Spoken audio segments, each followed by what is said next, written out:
Hey, everybody, welcome to Crackpot, the podcast where each and every week we dive into a different conspiracy theory and we discuss the merits or the demerits of each. We're your hosts. I'm Tim. And I'm Zach. Hello, Zach. Welcome back, my friend. Appreciate it. Thank you. Yeah. Dude, it's really hot in here again. It's kind of hot. Yeah. I got my long sleeve on. We'll see. It's because I came from my basement, which is like 55 degrees. So okay. I don't know. Yeah, so apologies, folks, if we look like we're sweating here. Check out the YouTube channel, first of all. Hey, now. Hey, we gotta bolster our video presence a little bit more. I suppose we should. So folks, if you have any ideas, I mean, it's obviously perfect as it is, but right. If you have ideas for how if you can go over there, if you can go to YouTube and just subscribe to our show, we need about 100 more, and then we get some YouTube perks or something like that. No, we need 1 million more subscribers. Oh yeah, sorry. Zero was off a couple places. My bad. Anyway, if you can go over there, check it out. I'd appreciate it. Same. He would also appreciate it. Yep. So what do we got today, my man? Well, what's the scoop here? We got an interesting one here. So this is another listener recommended topic. Listener writes in. He says, "Hey, have you ever heard of the Count of Saint Germaine?" I was like, "Nope."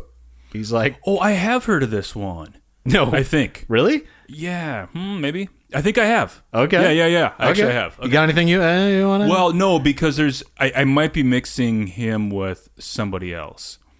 Sorry. Okay. No. I'm shocked.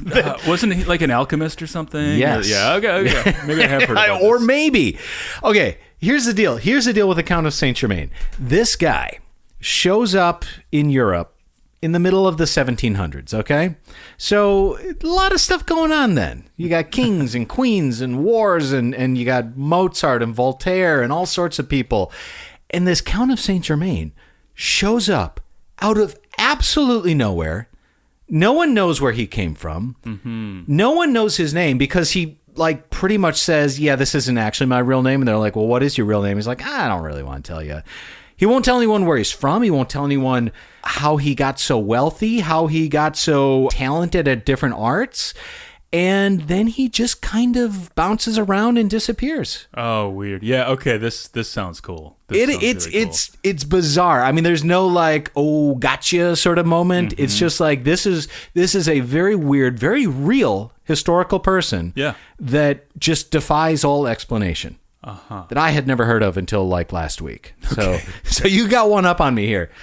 So he goes by, or we will just refer to him as the Count of Saint Germaine. But this guy had a number of different names that he went by in Europe. He went by the Marquis of Monteferrat. He went by Count Bellamare, Knight Shining, Count Weldon, Count Soltikoff, Manuel Doria, Graf Tsorgi, Prince Ragoski, Master Rakoski, and Master R.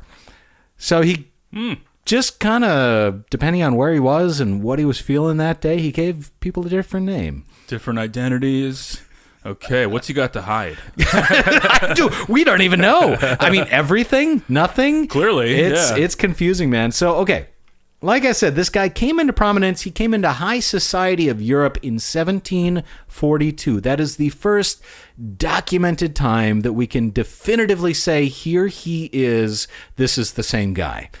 Okay. There's maybe some mention to him showing up earlier, and we'll kind of get to that when we get to that. But anyway, 1742. And he had told people that he had just spent the last 5 years in the Shah of Persia's court. And then, of course, he shows up in Europe and rises to high society in the middle of the 18th century. But he was a scholar, a linguist, a pianist, a violinist, a composer, a chemist, a courtier, an adventurer, an inventor, an alchemist. He was incredibly good looking and a, quote, perfect ladies' man. So I will say this. I'm starting to get to the point where I believe that if you were born before like 1903, you had like 50 million different types of jobs that like you could be a historian, you could be a chemist, astronomer, astrologer, alchemist, yes, some sort of doctor, if you will, with leeches. Like, everybody back then just had a million different types of wonky jobs. Well, okay. Yes and no. I mean, I don't think everyone did. I think... I do. Oh, okay, fair enough. I think according to most people that were trying to, that wrote about him, that were able to go back and look at historical documents, they're just like, this guy was like, he was everything. He could speak any language. He could do anything. He was incredibly good looking. He was well spoken, and no one knew anything about him. Just so weird. What did he look like? Well, here's a quote from a person. He said, the Count of St Germaine was, quote, a man of quality who had been in or designed for the church. He was too great a musician not to have been famous if he had not been a gentleman. He had extremely black hair and a beard. He dressed magnificently, had several jewels, and was clearly receiving a large remittance, but made no other figure. AKA, he was loaded, but didn't seem to have a job. Okay. He really figured it out. Yeah. Yes, he did. So, okay, right out of the gate, like, lots of money, languages, musical instruments, jewels and money and everything. Like, where, who, how, what could this guy be? He had to have been a snake oil salesman. Okay. Or a fraud of some sort. Okay. He must have been, like, just based on, honestly, I know, like, barely anything more than what you've laid out. Right. And just going off of this kind of reminds me a little bit of, like, the Isdal woman, where it was like she had all these different identities. Oh, and interesting. Kind of a mysterious past. Okay. Rate, review, subscribe. Check out that show, folks, a few weeks ago. It's a good show. Yeah. So where I'm going with this is like, he kind of shows up, it sounds like unannounced, a very mysterious background, but can do so many different things and has so many abilities. Right. Yeah. Maybe he was like, kind of like a spy or a fraudster. Maybe he wasn't something. anything, huh? Yeah. Well, he fooled a lot of people. I mean, I don't know. Maybe we'll figure it out. But he was friends with Voltaire, Mozart, and Casanova. Turns out Casanova was actually a real person. I didn't know that before this. But anyway, so he is clearly hobnobbing with the hobbyist of knobs here. But why did he never talk about where he came from, and how did he gain so much knowledge? Because this guy wouldn't just show up to a dinner party and play a fiddle and, like, sit down and have dinner. He would hold court. He would entertain. He could talk any topic and back it up too. So if he were a snake oil salesman, he had done a lot of research to get there. I don't know. Here's the other thing, Zach, that I didn't mention right away. No matter when you place him in this timeline, in this story of events throughout the decades, he always looks 45 years old. I love that. He never gets older. Okay. He never seems to age. So he looked quite young. Very, very young. I like that. Yes, okay. Yeah, exactly. Thank you. Okay. Well, here are some claims that he had made over the years. Some of them may be tongue-in-cheek, some of them maybe not. But he had claimed to being over 500 years old. Thumbs up, thumbs down. Thumbs up. Okay. He claimed that he knew the secret of universal medicine. Universal? So like universal healthcare? He figured out single payer? He figured out single payer healthcare. No, in the so 1700s. Universal healthcare. No, what is this? Universal medicine, just basically he could treat anything and everything. That rules. Yeah. Maybe he did. Maybe he did. He seemed to possess a mastery over nature.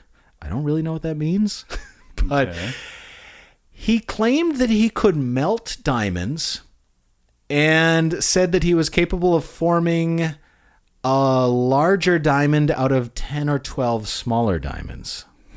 He also said that he could make pearls grow to incredible sizes, which might explain his extravagant wealth. There you go. Okay. Do you know if he could back any of that up? Like, just show people? That's the thing, man. Like, he's going all over Europe, Yeah. meeting with kings and queens and royalty and everyone else. And I don't know that he ever sat down and showed someone how to fuse diamonds together. I'm guessing not. Right. But he was able to convince people to a certain degree that maybe this was the case. So there's maybe something there. I don't know. I mean, maybe. Okay. All right. So let's actually talk about what we do know. So his time in Europe, we have a pretty good understanding of about 20 some years. And again, this guy is always 45 years old, so keep that in mind. But he shows up in Europe in the 1740s, and he starts impressing people with his music, first and foremost.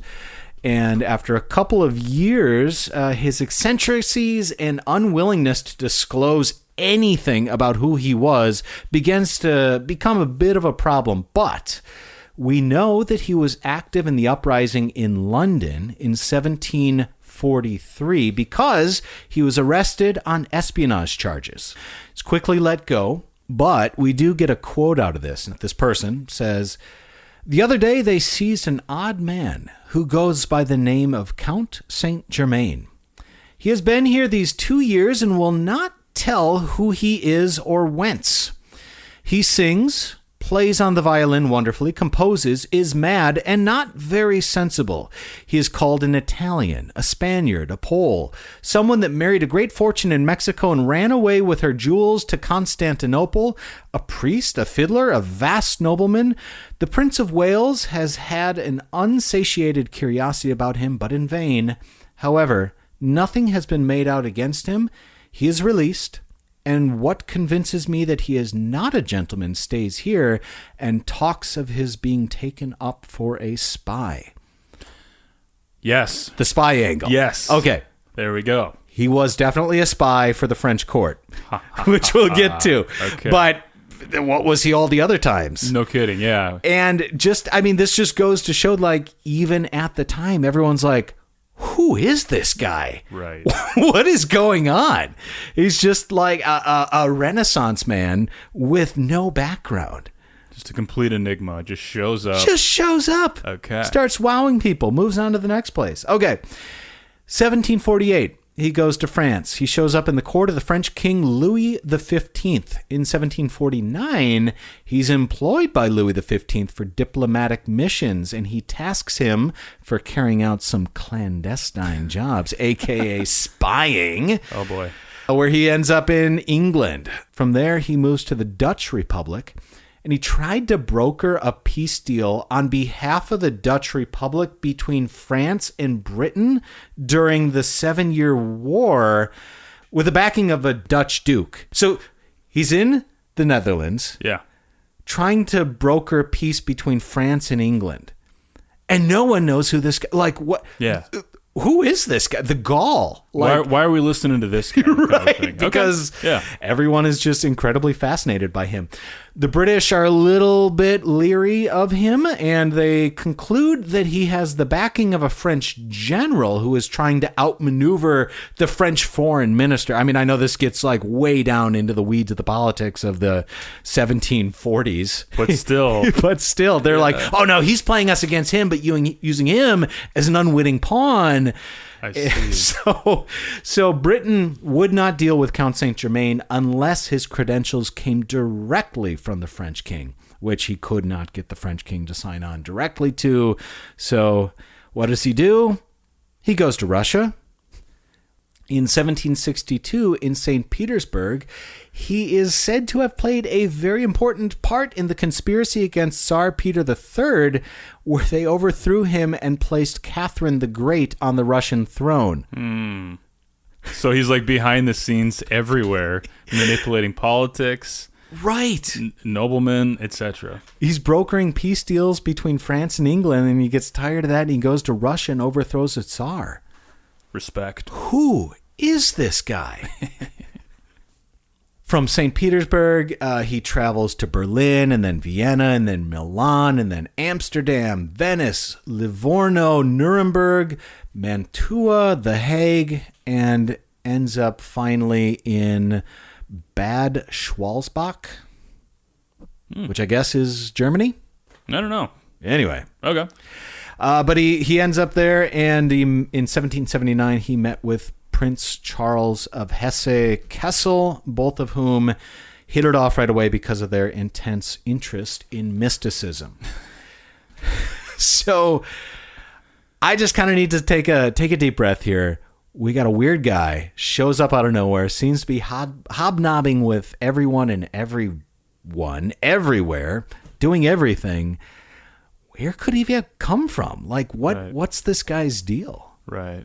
Okay. Well, so he had come from a Persian court. Is that what I heard? Oh, that's what he told someone. Yeah. But I mean, do we believe him on that? Maybe. I don't. He didn't look Persian. He didn't sound Persian. Okay.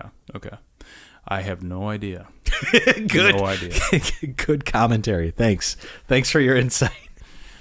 Well, I mean, so what's kind of hard to pin down right now without knowing more is, I got nothing else to really go off of here. So that's fair. Do you have some examples? I do. Okay, that's fair. I'm not intentionally hiding the ball here, just because it's all so weird. Yeah. It's all so confusing. Okay. How did this guy learn and do so much? Okay, we know that he contributed a few songs to an opera called Les Inconstances de Luce.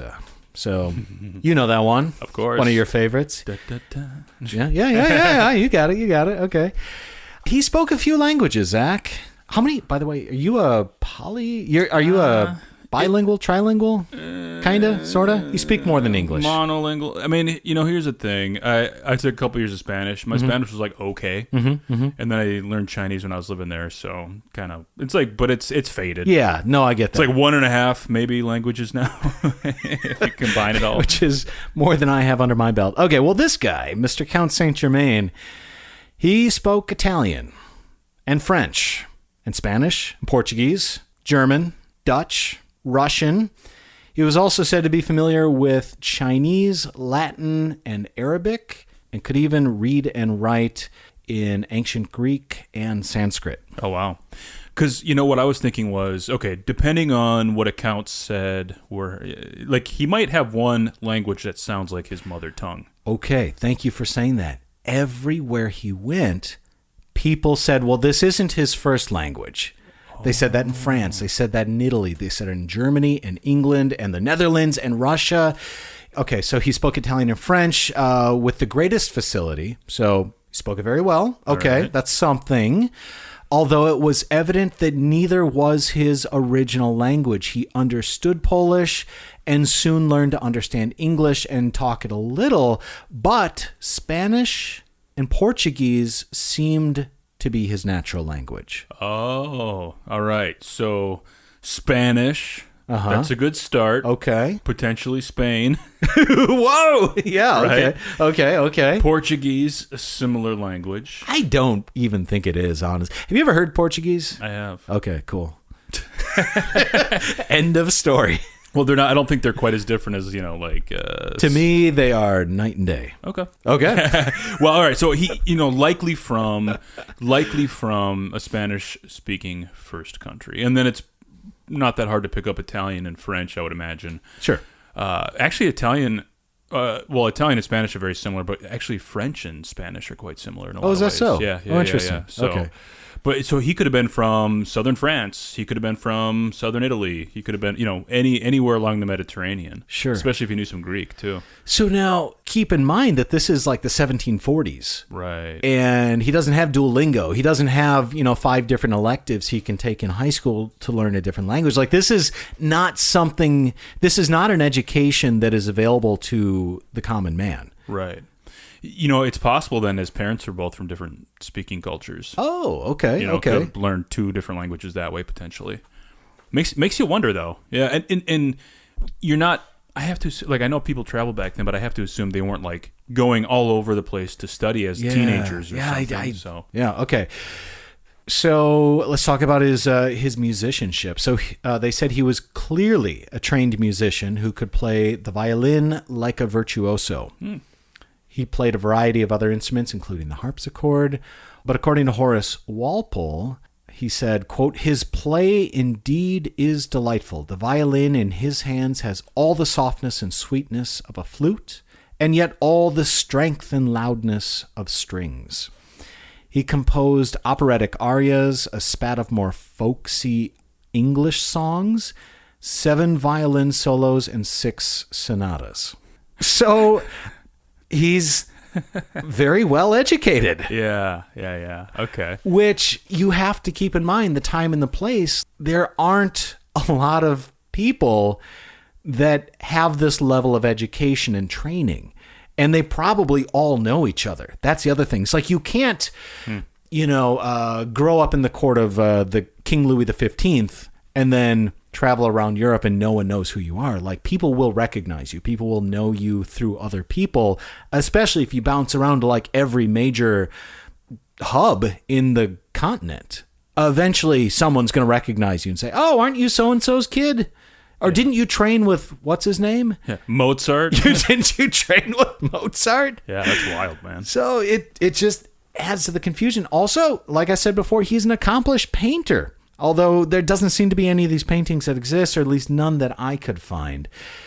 He also wrote 2 books, Zach, so this is cool. There we go. Yeah. The first book, attributed to Count of St Germaine, is La Tres Sainte Trinos Fille, a beautifully illustrated 18th century manuscript that describes in symbolic terms a journey of spiritual initiation or an alchemic process, depending on the interpretation. So his first book might have been a straight-up how-to guide on alchemy. Well, let's do it. Let's read it. Written in code, apparently. Oh, boy. The second work that's attributed to him is an untitled 18th century manuscript, get this, in the shape of a triangle. It's called the Triangle Manuscript, which I think is pretty bad A. But there is, I think, only 1 copy of this that still exists, maybe 2. You can find it in the Manly Palmer Hall collection of alchemical manuscripts at the Getty Research Library. But this was decoded and translated in 2011, published as the Triangular Book of Saint Germaine in 2015. But unlike the first work, it mentions him directly as the author of it.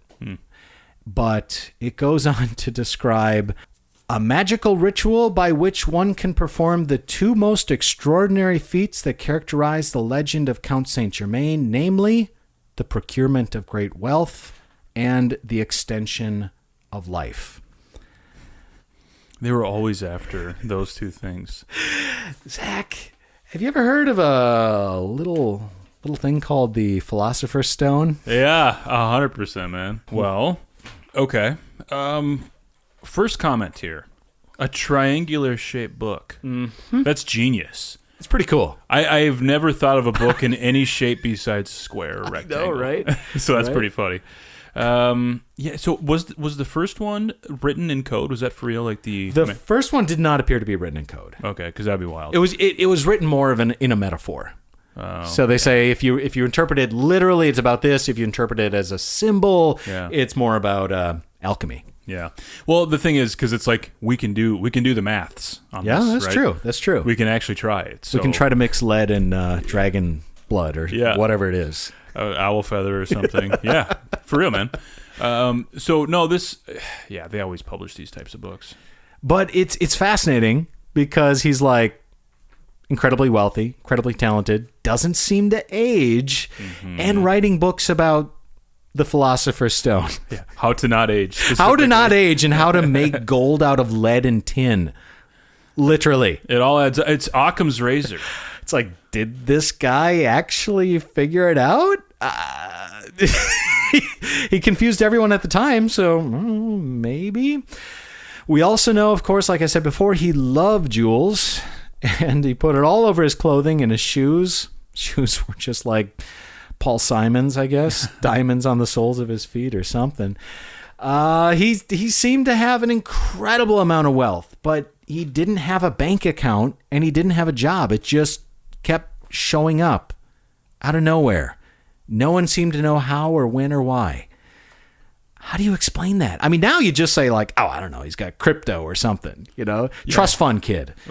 So I would say that, yeah, like you said earlier, maybe he's the illegitimate child of a noble person. And just has access to money when he needs it or something like that. Right.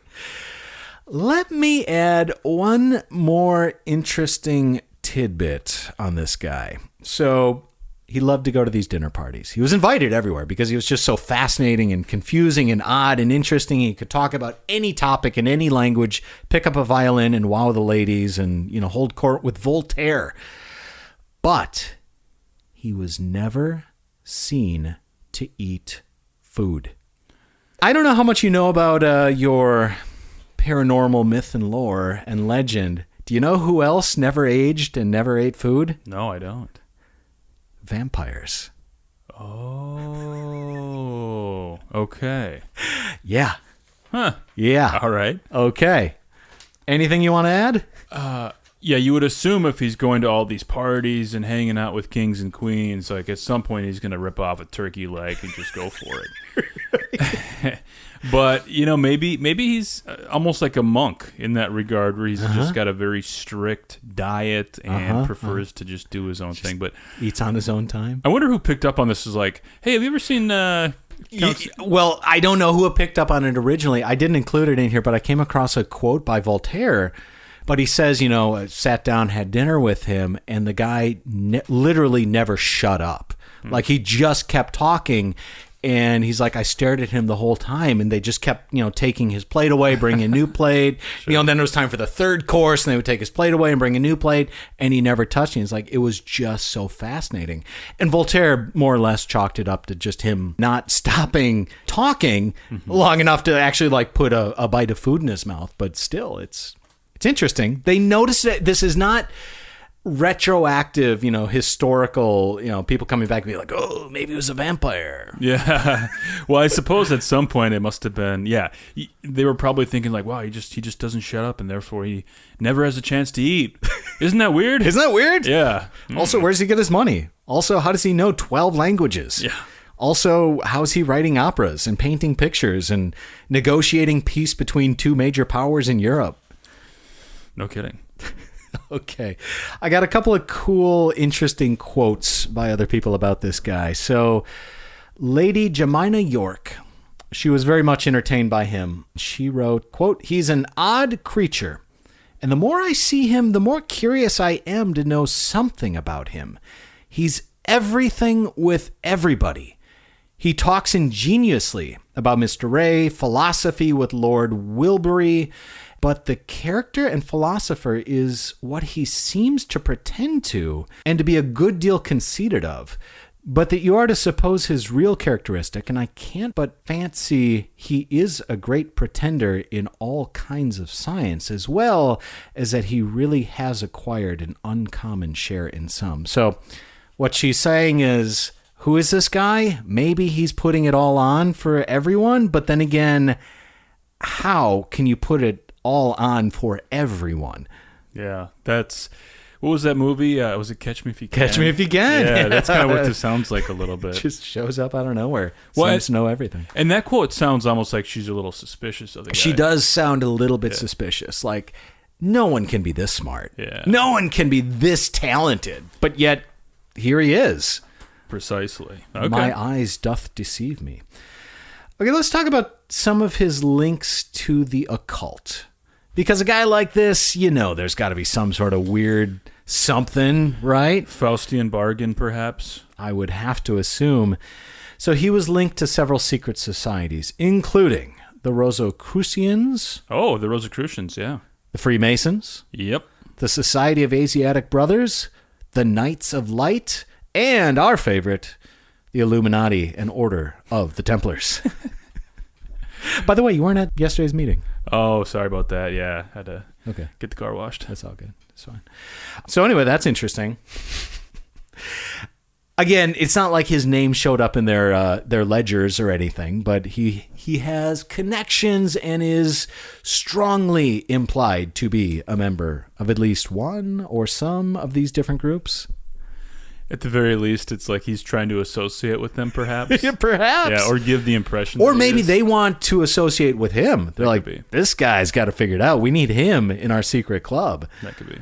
So a lot of people seem to believe, no surprise, that he had honest to goodness magical powers. Which, let's be honest. I mean, come on. I'm not going to put, I'm not going to hold it against anyone. This is what I had heard previously. Yeah. Was that he was more like a magician or something? Okay, like yeah. Part magician, part alchemist. Well, okay. Honestly, and that's kind of why I sat with this for a while, is because I'm like, how do I tell this story? Yeah. Like, how do I explain who this guy is? Like, I could have explained it as like a weird magician who turned lead into gold, because that is his biography according to some people. Sure. Or I could be like, this guy's a diplomat that showed up out of nowhere, or this guy's a musician that seemed to dabble in diplomacy, or right. So it's kind of everything. So I tried to track down the most like straight and narrow historical recollections we had of him, which kind of in a way doesn't really do it justice. Mm-hmm. But I don't know. But yes, if you heard that he's a magician, you're not wrong. Yeah. Or I should say like more like a wizard almost. Yeah. Yeah. Okay. So magical powers such as being able to teleport, levitate, walk through walls, and talk to people with telepathy. Okay. That's kind of cool. Like David Blaine. Like David Blaine. Like David Blaine meets Catch Me If You Can. Yeah, right. It's like Uri Geller. Yes. David Blaine. Yes. Catch Me If You Can. Oh, my God. For real. I mean, seriously, though. I mentioned before he knew how to grow diamonds. And he said that because people would comment how he never seemed to age, he would leave and then come back 12 years later. It didn't look any older. And it's like, how do you do it? It's like, oh, well, I figured out how to get rid of wrinkles. So that's what he told people. So maybe he was really good at cosmetics as well, or something. Right. He also, he seemed to garner the most attention, at least at the time, having to do with his alchemical work. Like I said, just kind of turning things into gold. So with the Philosopher or the Sorcerer's Stone, he claimed to be able to change molten forms of base metal such as lead into pure silver or gold. And had the magical power that could be used in an elixir that would impart immortality. So he's clearly playing up his mystique. You know, one thing I was just thinking about too, though, like it's kind of funny to think about is, if you invent some sort of potion to basically recreate the Fountain of Youth, right? Mm-hmm, mm-hmm. Immortality. Like, how do you know it works? Right? Because it's like nothing's really going to change overnight. Overnight, yeah. For a couple of years, you're just going to be like, did it work? You would have no idea. Yeah. You'd have to wait until you either didn't die forever or did die. But okay, to take that another step, like what would you do with your immortality? You're in Europe in the 1740s. You, who knows how old you are at this point, right? Because you're immortal, essentially. So you learn every language you can.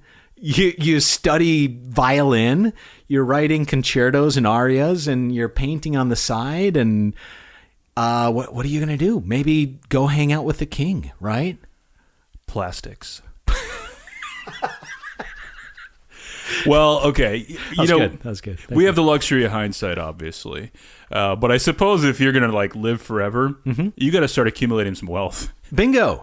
Yeah. So, I mean, you're going to try to, I would be mixing, horn of toad with unicorn feathers and trying to figure out, how can I alchemy some gold. Yeah, which he clearly figured out because he was incredibly wealthy with no bank accounts or job to speak of.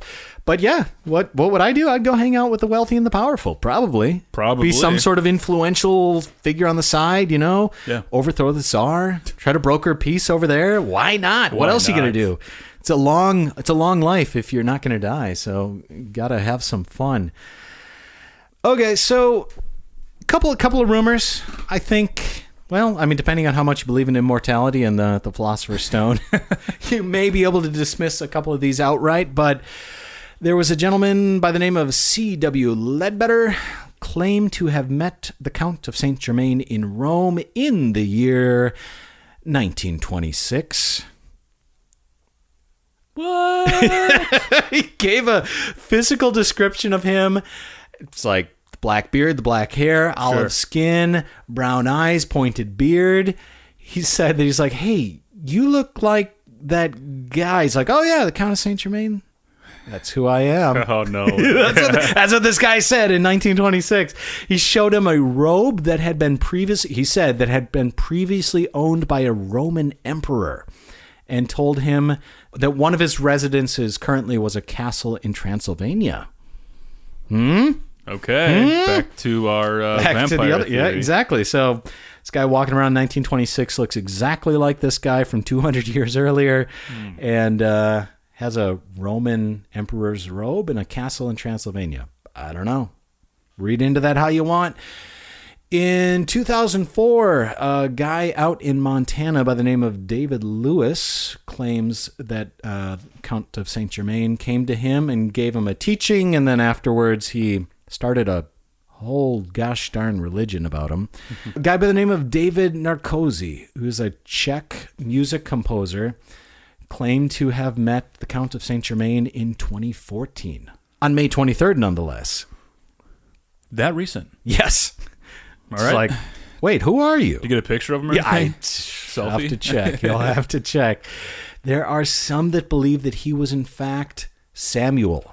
That's right, the Samuel, the 11th century BC Jewish prophet and king. Check your Old Testament to see all about that. There's some that think he was Plato. There were some that think he was actually Francis Bacon and wrote all of Shakespeare's plays. Oh. There's some that think he was the grand great wizard Merlin of Arthurian legend. Merlin strikes again.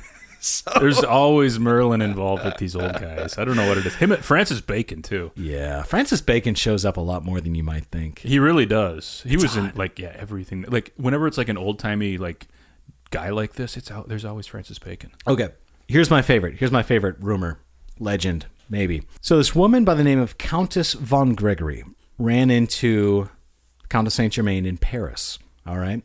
And she was surprised to see him, given that she had met another Count of Saint Germaine 50 years earlier in Venice who looked exactly like him.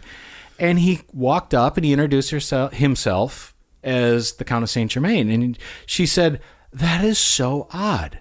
Is your father, was he also the Count of Saint Germaine?" He's like, "Oh, no. We met before in Venice. It was about 50 or so years ago. Dang. Remember, you were wearing that purple dress, and I was dressed like this." And she said all of it checked out. It was all completely true. That's weird, actually. Yeah. That's very weird. Yeah. You wouldn't... Yeah, that's kind of weird. Okay. Although maybe he actually died. Because there is a record of him dying, if you believe it. So let's talk about what that says. So the Count of St. Germaine met with Prince Charles of Hesse-Kassel. He's a German guy. They hit it off. They're both into mysticism. The prince gives the count like essentially a factory. He calls it a factory for him to do all his alchemical research and make whatever he wants. And they're just both living there, hanging out. And on February 27th, according to the prince, the count dies. And he said, after he died, he said, we got to be kind of close over these last couple of years. He was confiding in me. And he said a lot that he didn't tell other people, such as when he showed up here in town, he was 88 years old. And this would have been like 3 or 4 years before. So maybe he was 92 when he died. But again, never looked a day older than 45. That stays consistent. And the count told the prince that he was the son of Francis Rákóczi II, and that he was 88 years old when he showed up. And this Francis Rákóczi II, or Francis, we can call him, was in fact a real person. He was actually a deposed Transylvanian prince that likely grew up in the court and had, scholars and people training him, probably musicians and painters, teaching him the arts. And then he was deposed and just started traveling. That actually makes a lot of sense. So maybe he is Transylvanian? Uh-huh. And also doesn't age and also doesn't eat? So that we know of, right? Yeah. No one ever sees him eating. Okay. So, there is record in the newspaper of his funeral, and there's record of how they divided his assets and so on and so forth. So it appears that maybe this guy was mortal. It appeared that he probably died in this town. Probably. Okay. Right? Maybe. Because here's my favorite rumor. We're talking about some of those other ones. This one's good. In New Orleans, in 1904, a man going by the name of Jacques St. Germaine showed up.